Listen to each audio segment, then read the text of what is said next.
আসসালামু আলাইকুম। আমি অ্যাডভোকেট ইমরান নিয়মিত প্র্যাকটিস করছি ঢাকা জজ কোর্টে। আজকে আলোচনার বিষয় হচ্ছে ট্রেড লাইসেন্স কিভাবে করবেন এবং ট্রেড লাইসেন্স করতে কত টাকা খরচ যাবে এবং কি কি কাগজপত্র লাগবে। অর্থাৎ ট্রেড লাইসেন্সের ফুল একটি ভিডিও কিন্তু আপনারা একই ভিডিওর ভিতরে সব কিছু পেয়ে যাচ্ছেন প্রিয় দর্শক। সেই জন্য পুরো ভিডিওটি দেখুন, ভালো লাগলে লাইক কমেন্ট শেয়ার করুন, চ্যানেলটি সাবস্ক্রাইব করে রাখতে পারেন নিত্য নতুন ভিডিও পাওয়ার জন্য। প্রিয় দর্শক, ট্রেড লাইসেন্স, আপনি যখন কোনো একটি ব্যবসা প্রতিষ্ঠান চালু করবেন করে ভাবছেন, তাহলে প্রথমেই যে ডকুমেন্টসটির প্রয়োজন হবে সেটি হচ্ছে ট্রেড লাইসেন্স। অর্থাৎ আপনি যদি চায়ের দোকান দেন, আপনি যদি মুদি দোকান দেন, আপনি যদি রড সিমেন্ট বালুর কোনো ব্যবসা করেন, এছাড়াও যাবতীয় কোনো ব্যবসার যদি আপনি নাম নেন, সেক্ষেত্রে প্রথমেই মাথায় আসবে আপনার ট্রেড লাইসেন্স। অর্থাৎ ট্রেড লাইসেন্সটি আপনার অত্যন্ত গুরুত্বপূর্ণ ব্যবসার ক্ষেত্রে। সেই জন্য আপনার ট্রেড লাইসেন্সটি কোথায় করবেন, কিভাবে করবেন, অনেকেই এই প্রসেসটি জানেন না, কত টাকা খরচ যাবে সে বিষয়েও জানেন না, এবং কি কি কাগজপত্র লাগবে সেটি অনেকে জানেন না।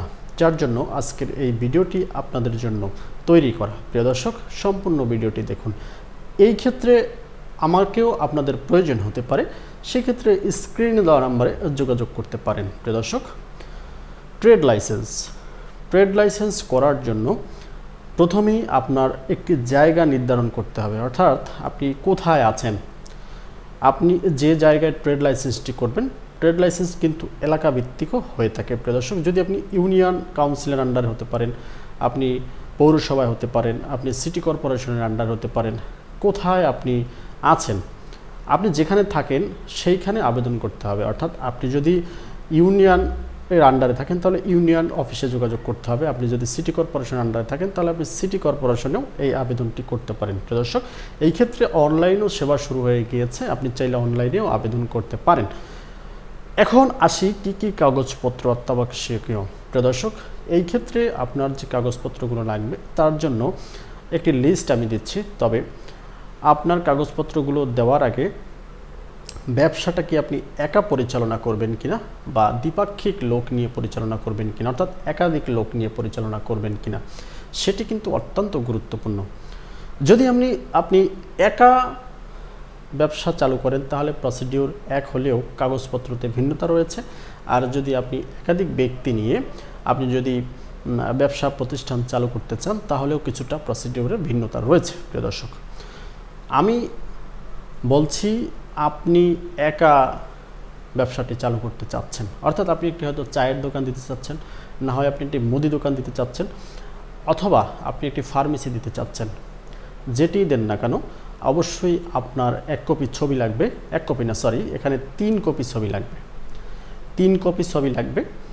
আর আপনার ভোটার আইডি কার্ডের ফটোকপিটা কিন্তু দরকার। এবং সেই সাথে আপনি যে প্রতিষ্ঠানটি চালু করেছেন সেই প্রতিষ্ঠান যদি নিজ মালিকানার আন্ডারে অর্থাৎ নিজ জমিতে চালু করতে চান তাহলে সেই জমির দলিল খতিয়ান পর্যায়গুলো লাগবে। আর যদি আপনি ভাড়াটিয়া হিসেবে থেকে থাকেন তাহলে অবশ্যই চুক্তিপত্র লাগবে।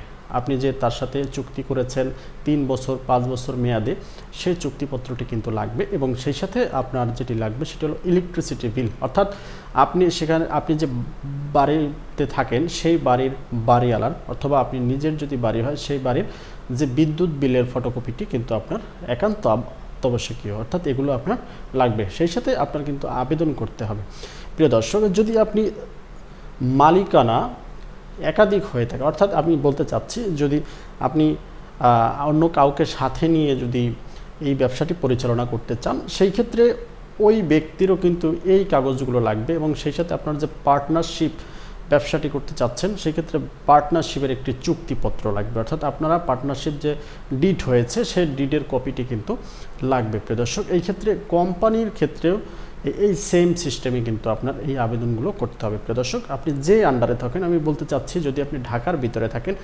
ঢাকার ভিতরে আপনার মিরপুর রয়েছে, আপনার বনানী রয়েছে, বা আপনার ধানমন্ডি এরিয়া রয়েছে, যে এরিয়ায় হোক না কেন প্রত্যেকটা এরিয়া ওয়াইজ কিন্তু আপনার টাকা পয়সাটাও ওই রকমভাবে খরচ হতে পারে প্রিয় দর্শক। তবে ব্যবসার ধরন অনুযায়ী আপনার টাকা পয়সা কিন্তু আপনার কম বেশি হতে পারে।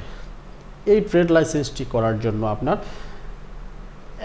1000 টাকাও দরকার হতে পারে, আবার 50-60 হাজার টাকা পর্যন্ত খরচ হতে পারে প্রিয় দর্শক। সেই জন্য আপনার যদি কোনো আইডিয়া না থাকে, তাহলে যে ব্যক্তি দক্ষ তার মাধ্যমে আপনি ট্রেড লাইসেন্সটি করাতে পারেন।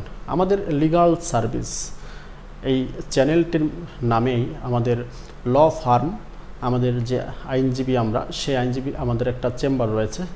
আমাদের চেম্বারে এই ধরনের কাজ হয়ে থাকে, সেই সাথে আইনের বিভিন্ন কাজ আমরা করে থাকি প্রিয় দর্শক। চাইলে আপনারা আমাদেরও সাহায্য নিতে পারেন। আমাদের সাথেও যোগাযোগ করার জন্য স্ক্রিনে দেওয়া নাম্বারে যোগাযোগ করতে পারেন। নাম্বারটিতে হোয়াটসঅ্যাপ চালু রয়েছে, আপনারা চাইলে হোয়াটসঅ্যাপ অথবা ইমোতেও নক করতে পারেন প্রিয় দর্শক। যে কোনো প্রয়োজনে অবশ্যই আমাকে ডাকতে পারেন। আপনাদের মন্তব্যগুলো কমেন্ট করে জানাতে পারেন। ইন্সপায়ার দেওয়ার জন্য লাইক, কমেন্ট, শেয়ার করতে পারেন। চ্যানেলটি সাবস্ক্রাইব করে রাখতে পারেন নিত্য নতুন ভিডিও পাওয়ার জন্য। ভালো থাকুন, সুস্থ থাকুন। আল্লাহ হাফেজ, আসসালামু আলাইকুম।